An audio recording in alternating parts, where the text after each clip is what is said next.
Hi hello ಎಲ್ರಿಗೂ ನಮಸ್ಕಾರ. ಕರ್ನಾಟಕ ಟಿವಿಗೆ ಸ್ವಾಗತ. ನಾನು ವಿಜಯ್ ಭರಮಸಾಗರ. ಇವತ್ತು ನಮ್ಮೊಂದಿಗೆ ರಂಗಾಯಣ ರಘು. ರಂಗಾಯಣ ರಘು ಅಂದ ತಕ್ಷಣ ನಿಮ್ಗೆ ನೆನಪು ಬರೋದು ತರಹೇವಾರಿ ಪಾತ್ರಗಳು, ವಿಭಿನ್ನ ನಗು. ಆ ವ್ಯಕ್ತಿ ಇವತ್ತು ನಮ್ಮ ಮುಂದೆ ಕೂತಿದ್ದಾರೆ. ಕಾರಣ ಇಷ್ಟೇ, ಜನವರಿ 12ರಂದು ರಂಗ ಸಮುದ್ರ ಎನ್ನೋ ಸಿನಿಮಾ ರಿಲೀಸ್ ಆಗ್ತಾ ಇದೆ. ರಂಗ ಸಮುದ್ರ ಸಿನಿಮಾ ಬಗ್ಗೆ ಒಂದಿಷ್ಟು ಮಾತನಾಡಿಕಂತಾನೆ ರಂಗಾಯಣ ರಘು ನಮ್ಮ ಜೊತೆ ಇದ್ದಾರೆ. ಸರ್, ಕಾರ್ಯಕ್ರಮಕ್ಕೆ ಸ್ವಾಗತ. ನಮಸ್ತೆ. ಹೇಗಿದ್ದೀರಿ? ಚೆನ್ನಾಗಿದ್ದೀನಿ, ನೀವ್ ಹೇಗಿದ್ದೀರಿ? Super sir. ಓಕೆ ಸರ್, ರಂಗಾಯಣದಿಂದ ರಂಗ ಸಮುದ್ರವರೆಗೆ ಜರ್ನಿ ಸಾಕಷ್ಟಿದೆ. ಹೆಚ್ಚು ಕಮ್ಮಿ 3 ದಶಕದ ಜರ್ನಿ. ಅದೆಲ್ಲ ಸಡನ್ ಆಗಿ ಹೇಳಕ್ಕಾಗಲ್ಲ, ಒಂದ್ ತಿಂಗಳಾದ್ರೂ ಬೇಕು, ಅದು ಅಲ್ವೇ? ಸಿಕ್ಕಾಪಟ್ಟೆ ಬೇಕು. ಓಕೆ, ಈಗ ರಂಗ ಸಮುದ್ರ ವಿಚಾರಕ್ಕೆ ಬಂದ್ರೆ ಶೀರ್ಷಿಕೆನೇ ವಿಭಿನ್ನವಾಗಿದೆ. ರಂಗ ಮತ್ತು ಸಮುದ್ರ ಅಂದ್ರೆ, ರಂಗ ಅಂದ ತಕ್ಷಣ ಒಂದು ಕಲೆ ನೆನಪಾಗ್ತದೆ. ಕರ್ನಾಟಕ ಅಂದ್ರೆ ಕಲಾ ಪ್ರಕಾರಗಳು ಸಾಕಷ್ಟಿದೆ. ಸೊ ಆ ಕಲಾ ಪ್ರಕಾರಗಳ ಒಂದು ಕಥೆನ ಇಟ್ಕೊಂಡು ನಿರ್ದೇಶಕ ರಾಜ್ಕುಮಾರ್ ಅವರು ಒಂದು ಕತೆ ಹೇಳಿದ್ರು. ಸೊ ಆ ಕಥೆನ ತಗೊಂಬಂದು ರಂಗಾಯಣ ರಘು ಹೇಳಿದ್ರು. ಹೇಳಿದ ತಕ್ಷಣ ರಂಗಾಯಣ ರಘುವರ ಮೊದಲ ಪ್ರತಿಕ್ರಿಯೆ ಹೇಗಿತ್ತು? ಅದೇ ನನಗೆ ಫಸ್ಟ್ ರಂಗನೇ ನಂಗೆ ಸೆಂಟಿಮೆಂಟ್. ರಂಗ ಹೌದು. ನನ್ನ ಹೆಸರು ರಂಗಧಾಮ ಅಂತ ನನ್ಗಿಟ್ಟಿದ್ದು. ನಮ್ ತಾತನ ಹೆಸರು ರಂಗಜ್ಜ. ನಮ್ಮ ಮನೆಯಲ್ಲಿ ಚಿಕ್ಕರಂಗಪ್ಪ, ದೊಡ್ಡರಂಗಪ್ಪ ಎಲ್ಲ ರಂಗಗಳೇ ಇರೋದು. ರಂಗಗೂ ಇದಕ್ಕೂ ಅವಿನಾಭಾವ ಸಂಬಂಧ. ಮಂದೇವರು ರಂಗನಾಥ ಸ್ವಾಮಿ, ಹಳಿವಿಭಾಗ ಹಿರಿಯೂರು. ಇದು ರಂಗ ಅನ್ಬೋದು. ರಂಗ SSLC ಬೇರೆ ಇತ್ತು, ಅದು ಬೇರೆ ರಂಗ. ಅದು ಭಟ್ರ ರಂಗ. ಆ ರಂಗ ಅನ್ಕೊಳ್ಳೆ ಒಂದೇನೋ ಒಂದು ರೋಮಾಂಚನ ಆಗುತ್ತೆ.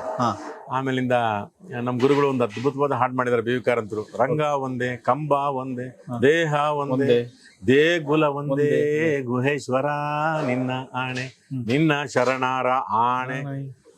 ರಂಗ ಒಂದೇ ಅಲ್ವಾ?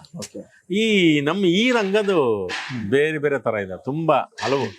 ನಿಮ್ಗೆ ಗೊತ್ತು ಎಷ್ಟು ನಮ್ಮ ಜನಪದ ಪ್ರಕಾರಗಳು ಎಷ್ಟಿದಾವೆ ಅಂತಂದ್ರೆ, ಅವೆಲ್ಲನೂ ಶುದ್ಧವಾದ ರಂಗ. ಹೌದು, ತಮಟೆ ಆಗ್ಬೋದು, ವೀರಗಾಸೆ ಆಗ್ಬೋದು, ಕೋಲಾಟ ಆಗ್ಬೋದು, ಡೊಳ್ಳಾಗ್ಬೋದು.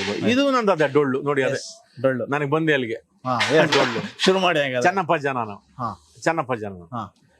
ಆ ತಾತ ಶಬ್ದ ನನಗಿದು ಹೊಸದ್ ನನಗೆ. ತಾತ ಈ ಸಿನಿಮಾದಲ್ಲಿ ನನ್ಗೆ ತಾತ ಅಂತ ಅನ್ನೋದಕ್ಕೆ ಚಿಕ್ಕಪ್ಪ ಮಾಮ ಎಲ್ಲ ಆಗಿದೆ. ಆಮೇಲೆ ಎಲ್ಲ ಚಿಕ್ಕಪ್ಪ, ಸಿಟ್ಟಿನ ಚಿಕ್ಕಪ್ಪ, ಪ್ರೀತಿ ಚಿಕ್ಕಪ್ಪ, ಪೆದ್ದ ಚಿಕ್ಕಪ್ಪ, ಮಾಮ, ತಾತ, ಅಪ್ಪಗಳು ಬೇಜಾರಾಗ್ಬಿಟ್ಟಿದ್ದೀನಿ. ಈ ತಾತ ನನಗೆ ಫಸ್ಟ್, ನನಗೆ ತಾತ ಅಂತ ಅನ್ನೋದು. ನಮ್ಮ ಮನೆಯಲ್ಲ ಮಣ್ಣನ್ ಮಕ್ಳು ಒಟ್ಟು ಕುಟುಂಬ. ಅವ್ರು ಸಣ್ಣ ಸಣ್ಣ ಹುಡುಗ ತತಾವ್ ಅಂತಾರೆ.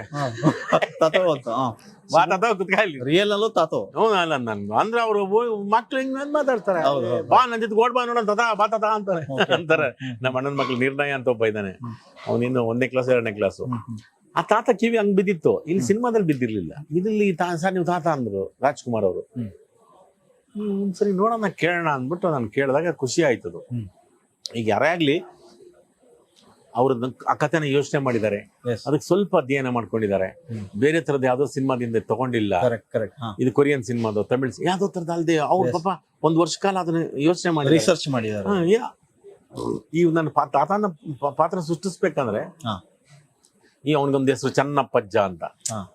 ಹೆಸರೇ ಚನ್ನಪ್ಪಜ್ಜ, ಅದು ಕನ್ನಡದ್ದೇ, ಚೆನ್ನ ಅಜ್ಜ ಕನ್ನಡ.